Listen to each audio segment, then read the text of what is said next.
mina nawe ngithi siyavumelana uma ngithi the constitution has flaws because the Minister of Home Affairs comes out and says there was a whistleblower who was shot twice and that whistleblower is still alive, unlike the lady who was killed for it at Tembisa. And the murderers or the suspects are still out with the Lamborghinis. And it's the same law that takes those people out. They are not even arrested. The people you've mentioned that have done wrong, together with the minister, are not in jail. None of them is not in jail. Do you think it's the constitution that hinders us to deliver? Yeah, well, I wouldn't say it's a constitution. It's the legislations that have been written and passed through this parliament, sometimes that contribute to such. Not necessarily the constitution per se. The Criminal Procedure Act, how you facilitate an arrest of a person. Back in the days, we could listen to your phone without asking your permission. You came up with the legislation, they said we cannot do that. We must apply to a judge. The judge is not appointed, and then we sit and we wait until the judge is appointed one day before you can listen to the phones.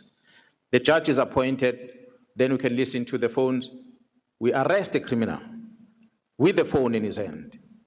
And we want to take the phone and download the phone. You pass a legislation that says, Cyber Act, you can't open this phone without getting a consent from the person. So we ask a person, can you open the phone? He says no. Then you're doomed as a police. Then you must start the whole lengthy process again. So the legislation is passed to try and protect the citizens. But the unintended consequences of that protection leads into criminality. So we have to balance the two at times. Not to say what the legislation is saying is wrong, but we must also look at what is an unintended consequence of this legislation. And then you balance the two and say which one weighs the most. I said earlier, if you want to prioritize the human rights of a person, whether is not arrested, whether is arrested, definitely the rights of the person that has been found guilty and is incarcerated must be totally different than a person who's walking on the street. But what we find happening is that there is more rights for those in prison than you have for the person on the street. And I want to challenge you to look at your budget expenditure for the people in custody per day cost of an inmate versus what the grant you are giving to a person who's a law-abiding citizen outside the month. 350 versus 350 a month versus a 500 rands a day. That's how the scale is like.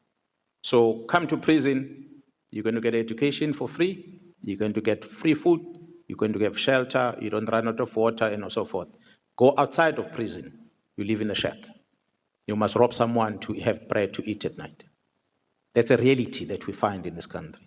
So the legislation must really, legislators yourself, we plead that you must please look at these things so that when we recruit in the police, we must recruit people who want to protect themselves, not the career people that they can't find jobs somewhere else and they come to the police as a job opportunity that is created.